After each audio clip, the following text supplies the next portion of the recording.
आज मिनी सचिवालय के सामने राजगढ़ तहसील के अनेक किसान इकट्ठा हुए हैं। उन तीन काले कानूनों के विरोध में हमने कोशिश की कि एसडीएम साहब को ज्ञापन दें, लेकिन वो छुट्टी पर थी। उस एवज में हमने तहसीलदार जी को ज्ञापन दिया है।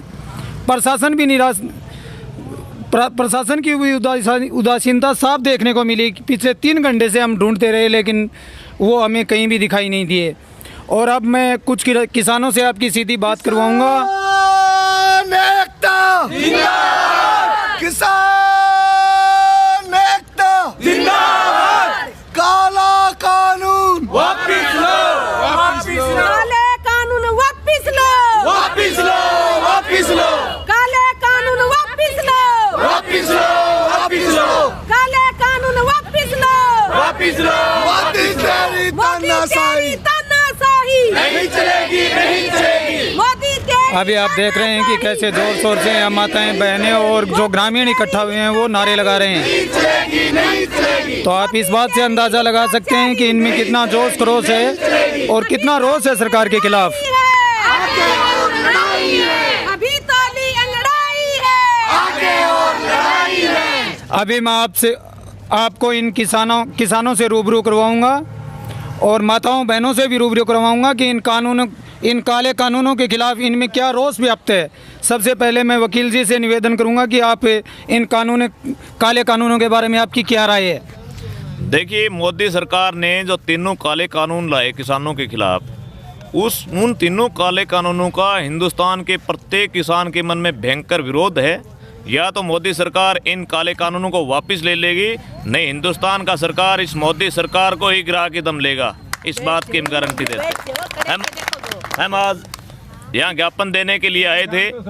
मैं यहाँ के जिला कलेक्टर से मांग करता हूँ कि यहाँ राजगढ़ प्रशासन बिल्कुल नरादर मिला हमें। यहाँ सारी कुर्सियाँ खाली पड़ी थी, 3 घंटे तक यहाँ घूमते रहे, तब जाकर एक एसडीएम का वहाँ जो रीडर था उसको हमने ज्ञापन दिया है। ये हालत है, न तो नायब तहसीलदार है, न तहसीलदार है, न एसडीएम है, सभी अधिकारियों की कुर्सी खाली पड़ी है। और राजस्थान का और पूरे हिंदुस्तान का किसान जाग चुका है। हर हालत में इन तीनों काले कानूनों को मोदी सरकार को वापस लेने ही पड़ेंगे। अभी जैसे वकील जी ने बताया, लेकिन पिछले 37 दिनों से आंदोलनरत हैं किसान और सरकार जो है वो हठधर्मिता पे अड़ी हुई है। उनकी जायज़ मांगों को ना मानने की स्थिति बार बार उत्पन्न कर रही है। इस बारे में आपका क्या कहना है? आप देखिए, दिल्ली के चारों तरफ किसानों ने इस प्रकार से तंबू गाड़ दिए हैं। या तो वो किसान वहाँ पर शहीद होकर ही वापस जाएंगे या इस काले कानून को वापस लिवा कर वापस जाएंगे। ऐसे हटने वाले नहीं हैं। और हम भी जल्दी ही पूरे राजस्थान के किसान दिल्ली के बॉर्डरों पर पहुँचने वाले हैं। यदि 4 तारीख को मोदी सरकार ने काले कानून वापस नहीं लिए तो हिंदुस्तान का किसान उस संसद के अंदर घुस जाएगा जहाँ मंत्री और प्रधानमंत्री बैठते हैं। वहाँ पर जाकर किसान बैठने को मजबूर हो जाएंगे। ये थे वकील जी हरदीप जी सुंदरिया, जिन्होंने इस आंदोलन के ऊपर अपनी राय व्यक्त की। अब इसी कड़ी में मैं हमारी माता जी स्वीता जी से आग्रह करूंगा कि आपकी क्या राय है इन किसान कानूनों के ऊपर। मेरी तो ये राय है कि मैं मोदी जी से ये पूछना चाहती हूँ, जब हम किसान और आम आदमी जब मांग करता है तो मांग करने से उनको कुछ नहीं मिलता, तो ज़बरदस्ती हमारे ऊपर कानून क्यों थोपे जा रहे हैं? जब किसान मना कर रहा है तो फिर मोदी जी क्यों हठधर्मिता पकड़े हुए हैं? हमें नहीं चाहिए इतना मुनाफा, ये अपने पास रखे। हमें सिर्फ हमारे बच्चों की ज़िंदगी चाहिए, हमें खाना, कपड़ा, रोटी और मकान ही चाहिए। हम अपनी आय दुगनी न करवा के हमारी जो पहले आय थी वही आय चाहिए। जबकि मोदी जी 2000 रुपये हमें देकर गुमराह कर रहे हैं, हमारे 9000 ले रहे हैं। तो हम इस 2000 की बजाय हमारे 9000 वापस करें और अपने 2000 वापस रखें। जो हम मांग करते हैं वो हमारी मांग पूरी करें। ज़बरदस्ती हमें ये काले कानून न थोप कर हमें स्वामीनाथन आयोग रिपोर्ट और हमारा MSP मूल्य ये निर्धारित करें और किसान कोर्ट बनाया जाए ताकि हम हमारा हक ले सकें। मेरा तो यही कहना है। आपका मोदी तेरी तानाशाही नहीं चलेगी, नहीं चलेगी। मोदी तेरी तानाशाही नहीं चलेगी, नहीं चलेगी। और अगर 4 तारीख को हमारे ये काले कानून वापस नहीं किए तो मोदी जी ये नहीं सोचे कि मेरी महिला तो है नहीं तो महिला रोड पर नहीं आएंगी। मेरे गांव से, हर गांव से महिलाएं आगे आएंगी और पूरा अगर राजस्थान का पूरा रोड जाम करना पड़ेगा तो वो भी करेंगे। अगर दिल्ली कूच करना पड़ेगा तो मेरी बहनें आपको आगे मिलेंगी। कहीं भी मेरी आंगनबाड़ी वर्कर को कौन सी भी पद पे हो, कार्यकर्ता, सहायिका, आशा, ये हम मांग करते हैं कि हमारी बहनों को नियमित किया जाए। वो मोदी ध्यान नहीं दे रहे, जबकि काले कानून अंधेरी रात में क्यों लेकर आए? इस कोरोना महामारी के अंदर अगर मोदी जी साहूकार थे तो गांव-गांव, ढाणी-ढाणी के अंदर ये मैसेज पहुंचाते कि किसानों के लिए हम ये कानून लेकर आ रहे हैं, आपको पास है तो बताओ। लेकिन जब कोरोना महामारी थी उस समय लॉकडाउन करके मोदी जी ने ये काले कानून पिछली गलियों से पास किए, इसलिए हम विरोध करते हैं। हमें नहीं चाहिए। अगर ये काले कानून वापस नहीं हुए तो महिलाएं भी रोड पे उतरेंगी, दिल्ली कूच करेंगी, प्रधानमंत्री की कुर्सी को बिल्कुल हिलाकर छोड़ेंगे। तो आपने सुना कि माताजी का क्या कहना है कि जब किसान को ये तीनों काले कानून चाहिए ही नहीं तो मोदी इनको लागू करने पे क्यों तुला हुआ है। ये तो वही हो गया बेगानी शादी में अब्दुल्ला दीवाना वाली कहावत कर रहे हैं मोदी जी की किसानों को चाहिए नहीं और ये लागू कर रहे हैं। हम ये कह रहे हैं कि सरकार अन्याय कर रही है। किसान के साथ हो या कोई कर्मचारी हो, छोटा बड़ा कोई कर्मचारी हो, किसान के खेत में अनाज होता नहीं, होता है वो कुछ दाम नहीं देता, दाम देता है तो उसके खाते में नहीं आते और फिर कहता है कि पैसे देते हैं, पैसे देते हैं। अरे कहाँ है पैसे? और किसान बेचारा हरदम मजदूरी करता है फिर भी वो भूखा मर रहा है और जो बड़े बड़े सेठ हैं वो बैठे बैठे ऐश कर रहे हैं। तो सुना आपने कि हमारी माताओं बहनों में कितना रोष व्याप्त है इस काले कानून के खिलाफ। वो कह रही हैं कि हमें नए वाजिब दाम मिल पा रहा है खेती और किसानी का।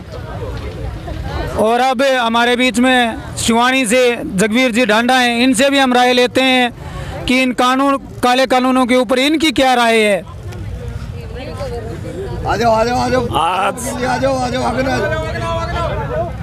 जितने भी आंदोलन हुए हैं इस देश में आज़ादी के बाद, उन सबसे बड़ा आंदोलन ये जो मोदी ने अपने कानून किसान पर थोपे हैं इसके खिलाफ है। और वो केवल मात्र ये आंदोलन किसान का न रह करके हर वर्ग का आंदोलन बन गया है, चाहे वो छोटा व्यापारी है, चाहे छोटा दुकानदार है और चाहे वो मजदूर है। हर आदमी इस भय में है ये जालिम सरकार जो हमें हमारे अधिकार मिल रहे हैं उन पर डाका न डाले, हमारे अधिकारों को छीन न ले। सारे देश के अंदर पूर्व से लेकर पश्चिम, उत्तर से लेकर दक्षिण तक सारे हिंदुस्तान के अंदर ये जो किसान विरोधी काला कानून मोदी सरकार लेकर के आई है, जबरन थोप रही है। 35-40 किसान जो अलग अलग बॉर्डरों पर बैठे हुए हैं वह शहीद हो गए हैं और अब तक ये सरकार किसान को भ्रमित कर रही है। किसान, ये सरकार तरह तरह से इस आंदोलन को तोड़ने की फिराक में है। मुझे यहाँ राजगढ़ तहसील के परिसर पर आकर बड़ी खुशी हुई। कितनी तादाद में महिलाएं, किसान और ये किसान साथी बैठे हैं, लगातार 35 दिन से अपने गांव में धरना दे रहे थे और आज सरकार गूंगी और बहरी हुकूमत के कान खोलने के लिए आज तहसील परिसर पर यहाँ धरना दिया गया है। मैं इनके हौसले और जज्बे को सलाम करता हूँ। जय जवान, जय किसान। ये थे जगवीर जी। वकील साहब भी आए हैं। हम इनसे जानते हैं कि सरकार बार बार कह रही है कि किसानों को भ्रमित किया जा रहा है, कानून के बारे में पूरी जानकारी किसानों को मुहैया नहीं करवाई जा रही है। ये वकील जी हैं, इनसे पूछते हैं कि आखिर इस कानून में ऐसा क्या है जो किसानों को भ्रमित किया जा रहा है। जब सरकार ये कह रही है कि किसानों को भ्रमित किया जा रहा है, किसानों को कानून की जानकारी नहीं दी जा रही, किसान भी तो ये कह रहे हैं कि हमें विश्वास में लिए बिना इस कानून को क्यों पारित किया। मुद्दा तो यही है, किसान भी ये कह रहे हैं।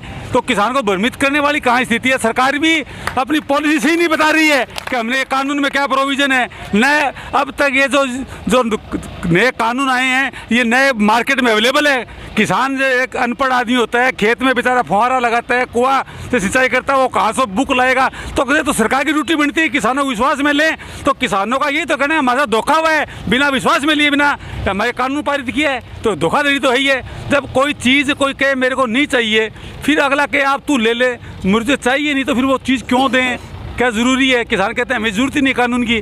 किसानों को अगर सहायता देनी है तो किसानों को बिजली फ्री करो, बीज फ्री करो, कि कल्याण की बहुत ही योजनाएं हैं। बाकी ये सब पूंजीपतियों का है। ये बीजेपी और कांग्रेस दोनों चुट्टे बट्टे एक हैं। जब सेंटर में कांग्रेस सरकार थी तो कांग्रेस एक ये बिल लाई थी, तो उस वक्त भी कम्युनिस्टों ने विरोध किया था।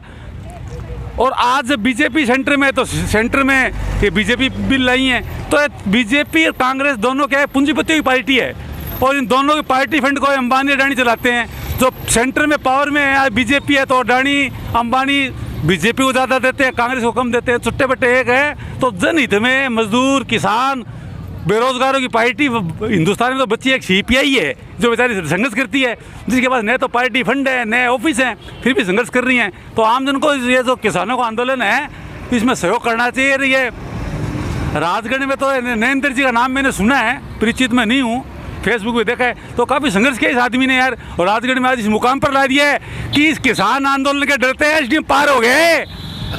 हाँ, ये ट्रेनिंग वर्निंग कहीं नहीं गए, भागे। किसान नरेंद्र सिंह पूनिया कौन है मैं जानता नहीं, भाई उसे डरता हुआ भागे। कई की ट्रेनिंग है आरएस की, कोई पेपर में नहीं आ रही, कहाँ ट्रेनिंग बताओ तो सही। तो ये कलेक्टर भी भागेगा जिला छोड़ के।